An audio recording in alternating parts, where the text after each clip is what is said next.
Manchester में पहली बार पंजाबी सकाफत और रवायती त्यौहार लोहड़ी की खूबसूरत झलक उस वक्त देखने को मिली जब सांझा विरसा मैनचेस्टर की बानी और ऑर्गेनाइजर रोजी कौर की जानिब से लोहड़ी दा मेला का शानदार इनाकाद किया गया। ये खुसूसी इवेंट सिर्फ खवातीन के लिए रखा गया था, जहां सकाफत, खरीदारी, खानों और तफरीह का हसीन इम्तजाज नजर आया। पाकिस्तानी कम्युनिटी सेंटर में मुनक्कद होने वाले इस मेले में बरतानिया के मुख्तलिफ शहरों से खवातीन ने बड़ी तादाद में भरपूर शिरकत की। लोहड़ी की आग, पंजाबी मौसीकी और रवायती लिबास ने इवेंट को मजीद रंगीन और यादगार बना दिया।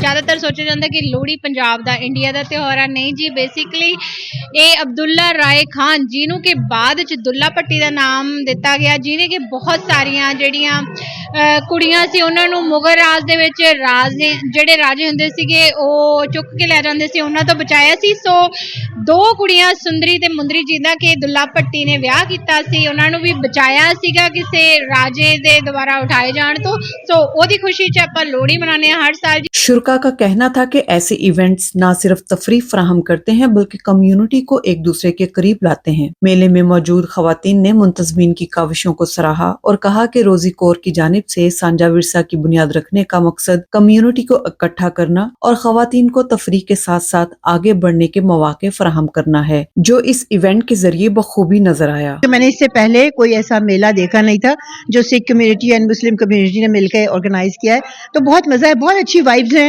अभी बाहर जो बॉनफायर टाइप फायर करके डांस हुआ है वो तो सुपर्ब था, सबने एंजॉय किया, इतने मजे के जैसे हम लोगों के टप्पे होते हैं, इनके भी वैसे ही गाने हैं, ढोल है, धमाल है।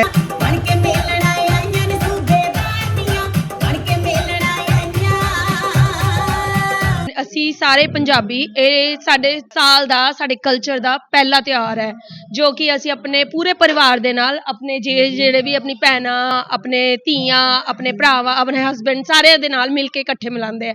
ਅੱਜ ਦੇ ਦਿਨ ਸਾਡੇ ਸਾਗ ਬਣਦਾ ਹੈ ਔਰ ਸਾਗ ਦਾ ਬਹੁਤ ਵੱਡਾ ਮਹੱਤਵ ਹੈ, ਕਿਉਂਕਿ ਸਾਗ 'ਚ ਬਾਥੂ ਵੀ ਪੈਂਦਾ ਹੈ, ਹਰ ਤਰ੍ਹਾਂ ਦੀ ਚੀਜ਼ ਪੈਂਦੀ ਹੈ, ਮਗਰ ਉਹ ਐਂਡ 'ਚ ਬਹੁਤ ਸਵਾਦ ਬਣਦਾ ਹੈ।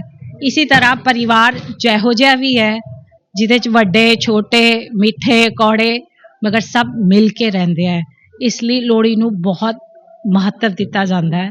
ਔਰ ਜਿਹਦੇ ਵੀ ਮਨ 'ਚ ਕੋਈ ਵੀ ਚੀਜ਼ ਵੈਰ ਜਾਂ ਕੋਈ ਗੁੱਸਾ ਜਾਂ ਗਿਲਾ ਹੈ, ਉਹ ਜਦੋਂ ਅਸੀਂ ਲੋਹੜੀ ਬਾਲਦੇ ਹਾਂ ਉੱਥੇ ਮੱਥਾ टेक के ਉਹਦੇ अग्नि ਵਿੱਚ पा देने हैं और उस तो बाद सिर्फ मिठास रखते हैं। मेन मकसद यही है कि हम अपने कल्चर को भूलने ना दें, अपने बच्चों को, अपनी जो बहनें यहाँ पर हैं तो ताकि उस कल्चर के साथ जुड़ी रहें और इस किस्म के इवेंट्स एंजॉय भी करती हैं। आज सिर्फ लेडीज़ का इवेंट है तो यहाँ पर तमाम लेडीज़ हैं और पूरे कॉन्फिडेंस के साथ बैठी भी हैं, डांस भी कर रही हैं, भंगड़ा भी डाल रही हैं, तो ये एक मिल बैठने का बहाना है और हम कोशिश करेंगे कि इस किस्म के मुख्तलिफ बहाने, मुख्तलिफ एतवार, चाहे वो इंडिया के हो, पाकिस्तान के हो, दोनों को मिल के बैठ के ਇੰਜੋਏ ਕਰੇ। ਸਾਂਝਾ ਵਿਰਸਾ ਵਾਲਿਆਂ ਦੀ ਟੀਮ ਬਹੁਤ ਵਧੀਆ, ਹਰ ਵਾਲੀ ਇਹਨਾਂ ਦੇ ਫੰਕਸ਼ਨ ਬਹੁਤ ਜ਼ਿਆਦਾ ਵਧੀਆ ਹੁੰਦੇ ਨੇ ਤੇ ਅਸੀਂ ਬਹੁਤ ਇੰਜੋਏ ਕਰਦੇ ਨੇ।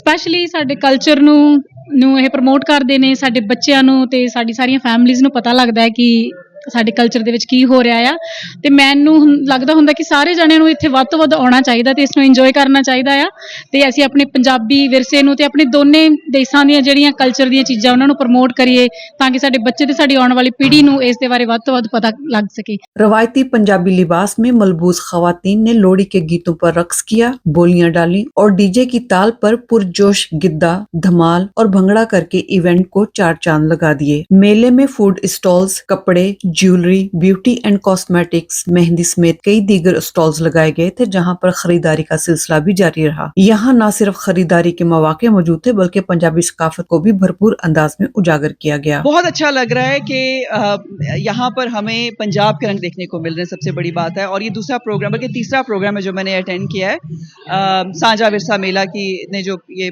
तीसरा प्रोग्राम अरेंज किया है, और बिलीव मी इतने रंग हैं हमारे पंजाब में, इतना वाइब्रेंट कल्चर है और इतना मज़े का कल्चर है। ये इस तरह के प्रोग्राम यूके में हो रहे हैं, मुझे अच्छा लगता है। और ख़ास सबसे बड़ी बात ये है कि विमेन के लिए, ख़वातीन के लिए स्पेशली ये प्रोग्राम है जहाँ वो आके इंजॉय करती हैं, मज़ा करती हैं। मेन मकसद यही है कि सब तो पहले जब असी एक सी साडा इंडिया ते पाकिस्तान ਅਸੀਂ ਉਦੋਂ ਵੀ ਮਿਲ ਕੇ ਇੰਜੋਏ ਕਰਦੇ ਸੀ। ਅੱਜ ਵੀ ਦੇਖੋ ਉਹੀ ਟਾਈਮ ਹੈਗਾ ਹੈ, ਅਸੀਂ ਏਦਾਂ ਹੀ ਲੱਗਦਾ ਜਿਵੇਂ ਅਸੀਂ 47 ਤੋਂ ਪਹਿਲਾਂ ਵਾਲੇ ਮਤਲਬ ਪੰਜਾਬ ਵਿੱਚ ਚਲੇ ਗਏ ਹਾਂ। ਬਾਕੀ ਇੱਥੇ ਜਿਹੜੀ ਪਾਕਿਸਤਾਨੀ ਕਮਿਊਨਿਟੀ ਦੇ ਸ਼ਰਾਜ ਸਾਹਿਬ ਨੇ, ਉਹਨਾਂ ਨੇ ਮੇਰੀ ਬਹੁਤ ਜ਼ਿਆਦਾ ਮੇਰੀ ਹੈਲਪ ਕੀਤੀ ਹੈਗੀ ਹੈ। ਮੈਨੂੰ ਇੱਕ ਮੌਕਾ ਦਿੱਤਾ ਇੱਥੇ ਪਾਕਿਸਤਾਨੀ ਕਮਿਊਨਿਟੀ ਵਿੱਚ ਆਪਣਾ ਲੋਹੜੀ ਦਾ ਪ੍ਰੋਗਰਾਮ ਕਰਨ ਦਾ, ਕਿ ਉਹਨਾਂ ਨੇ ਵੀ ਇੱਕ ਸਾਂਝ ਦਿਖਾਈ ਹੈ ਕਿ ਸਾਡਾ ਸਾਂਝਾ ਪੰਜਾਬ ਹੈ, ਅਸੀਂ ਸਾਂਝੇ ਲੋਕ ਹਾਂ, ਸਾਡਾ ਸਾਂਝਾ ਕਲਚਰ ਹੈ। ਔਰ ਅਸੀਂ ਸਾਂਝ ਦੇਖੋ ਅੱਜ ਕਿੰਨਾ ਸਾਰੇ ਲੋਕ ਇੰਜੋਏ ਕਰ ਰਹੇ ਹੈ, ਕਿਉਂਕਿ ਹਰ ਬੰਦਾ ਇੱਥੇ ਕਿਸੇ ਨੂੰ ਮੈਂਟਲੀ ਪ੍ਰੋਬਲਮ, ਕਿਸੇ ਨੂੰ ਘਰੇਲੂ ਪ੍ਰੋਬਲਮ, ਕਿਸੇ ਲੇਡੀਜ਼ ਨੂੰ ਨਿਕਲਣਾ ਬਹੁਤ ਮੁਸ਼ਕਿਲ ਹੈ। ਇਹ ਇੱਕ ਲੇਡੀਜ਼ ਵਾਸਤੇ ਮੈਂ ਇੱਕ ਸ਼ੁਰੂ ਕੀਤਾ ਹੈਗਾ, ਸਾਂਝ ਸ਼ੁਰੂ ਕੀਤੀ ਹੈਗੀ ਹੈ, ਤੇ ਇਹਦਾ ਬਹੁਤ ਅੱਛਾ ਮੈਨੂੰ ਜਿਹੜਾ ਅੱਜ ਦੇਖੋ ਭਰਪੂਰ ਤਰੀਕੇ ਨਾਲ ਮੈਨੂੰ ਮਿਲ ਰਿਹਾ ਹੈਗਾ। ਜਿਹੜੀ ਮਤਲਬ ਤੁਸੀਂ ਦੇਖ ਲਓ ਹਰ ਕੋਨੇ ਤੋਂ ਲੋਕ ਆਏ ਔਰ ਹਰ ਬੰਦਾ ਇੰਜੋਏ ਕਰ ਰਿਹਾ। ਕੋਈ ਵੀ ਕਿਸੇ ਵੀ ਔਰਤ ਨੂੰ ਤੁਸੀਂ ਪੁੱਛ ਕੇ ਦੇਖੋ, ਹਰ ਇੰਜੋਏ ਕਰ ਰਹੀ ਹੈਗੀ ਹੈ। ਤੇ ਮੈਂ ਕਹਿੰਦੀ ਹਾਂ ਅੱਗੇ ਤੋਂ ਵੀ ਮੈਂ ਇਹ ਪ੍ਰੋਗਰਾਮ ਕਰਾਉਂਦੀ ਰਵਾਂਗੀ। ਹੁਣ ਅਸੀਂ ਬੜੀ ਹੀ ਜਲਦੀ ਇੱਕ ਕਪਲਸ ਕੰਪੀਟੀਸ਼ਨ ਕਰਵਾਉਣ ਜਾ ਰਹੇ ਹਾਂ, ਫਿਰ ਇੱਕ ਗਿੱਧਾ ਕੰਪੀਟੀਸ਼ਨ ਕਰਵਾਉਣ ਜਾ ਰਹੇ ਹਾਂ। ਨਹੀਂ ਬਸ ਇਹੀ ਮਕਸਦ ਹੈ ਕਿ ਅਸੀਂ ਰਲ ਮਿਲ ਕੇ ਇਸ ਮਤਲਬ ਫੈਸਟੀਵਲ ਨੂੰ, ਜੋ ਸਾਡੇ ਪੁਰਾਣੇ ਸਾਡੇ ਅਲੋਪ ਹੋ गया फेस्टिवल उन्होंने एंजॉय करिए। हाजरीन के मुताबिक लोहड़ी का मेला न सिर्फ एक सकाफती तकरीब था, बल्कि खवातीन के लिए खुशियों, मेलजोल और तफरी का खूबसूरत मौका भी साबित हुआ। अनीला असलम, बेहतरीन चैनल, मैनचेस्टर।